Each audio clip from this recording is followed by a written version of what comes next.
Let's just go with this, see what happens. Not enough! No! I'm bad at Fire Emblem. Oh, fuck. Like, really bad at Fire Emblem. So much so that I've kind of built my online identity around that fact. And of course that's fine, not everyone's a good gamer, even if it is their most played series. At the very least, it makes for some entertaining, if not sometimes infuriating stream content, as I continuously bang my head against a wall trying to keep certain units alive. Fire Emblem is well known for having permadeath, and for us players, not always accepting that. Our favourite unit might die, and we just can't imagine playing the rest of the game without them, so we will reset. But I happen to be one of those players who never lets their units die, even the ones I don't use or care about. Say I'm nearing the end of a 5th attempt of Conquest Chapter 10, when Arthur kicks the bucket.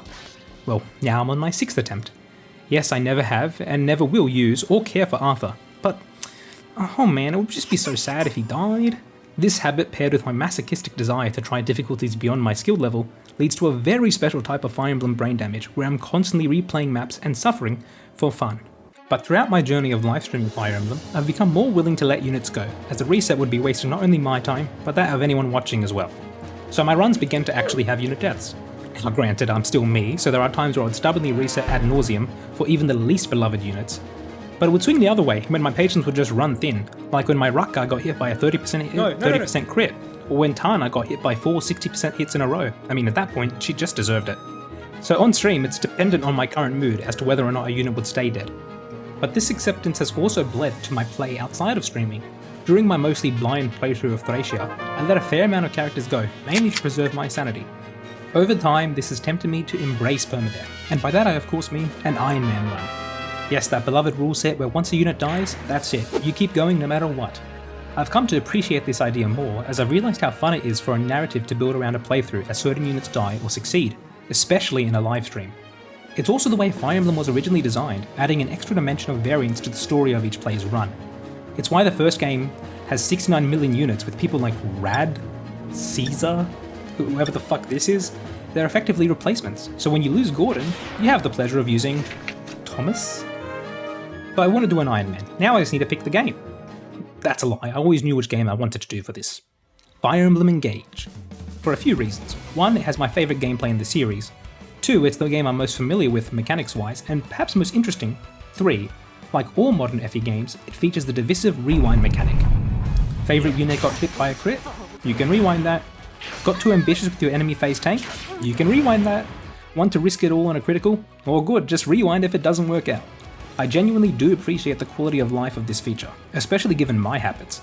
But I cannot deny it has made me objectively worse at Fire Emblem, as I'm way too willing to make stupid plays without properly thinking them through, due to the knowledge that I can just Control Z.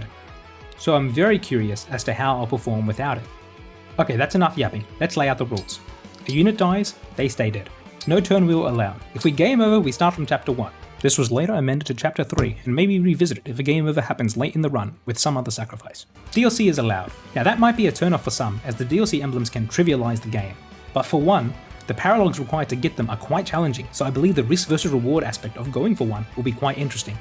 And on top of that, I believe I'm that bad that interesting shit's gonna happen regardless. And also, the DLC emblems are fun, so Fel'Zine units are allowed after chapter 17.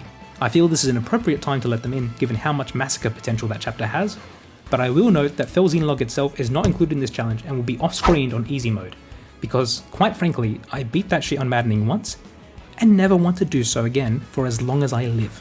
So without further ado, let's begin my first ever Fire Emblem Iron Man. Engage starts with that weird premonition thing like Awakening, but that's just a tutorial, so nothing to write home about. Chapter 1 is also very simple, but for some reason I struggle way more than I should with early Fire Emblem maps, so I was slightly on edge trying to readjust the game. Of course, nothing goes wrong, because it really can't, except for Vander getting a kill instead of Valir. Chapter 2 gives us Clan and Fram. I don't intend on using Clan because I find him quite disappointing, and while the same would normally be true for Fram, for this playthrough I'm interested in making her the DLC class Enchanter. So I'm going to try and use her, and in doing so, hopefully get better at using Chain Guard, since I'm sure that feature will be insanely helpful for me in this playthrough. Chapter 2 has some bad memories for me, because I always mess up this first part where you fight 2 guys, and... Guys, no. Well, I somehow fucked it up again. Mainly because I didn't let myself use Vander, but since this is so pathetic and it's the start of the game, we're going to pretend that didn't happen. Okay, so second time around I actually play normally, using Vander to help chip the Axe Fighter and take him out. I then have a mini heart attack when I realise Lumera moves, but it ended up being barely fine. Bye bye. So we enter the second stage of the map where Lumera jump scares us with Sigurd's movement.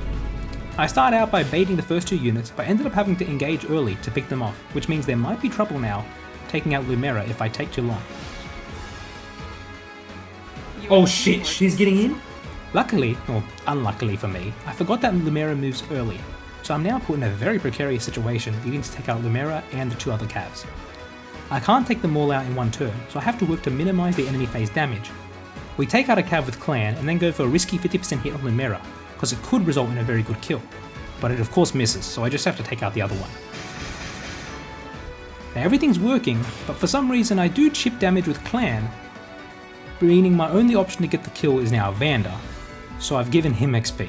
And for today's last chapter, we have chapter 3, which I again have a history of struggling with. It's a narrow path with flies and quite a few open angles to defend from, and it's also the part where permadeath officially starts, so now we gotta be careful. This chapter introduces us to Alfred and his retainers Boucheron and Etier, all notoriously short units. Alfred is pretty useful early on, but I have no future prospects for him currently.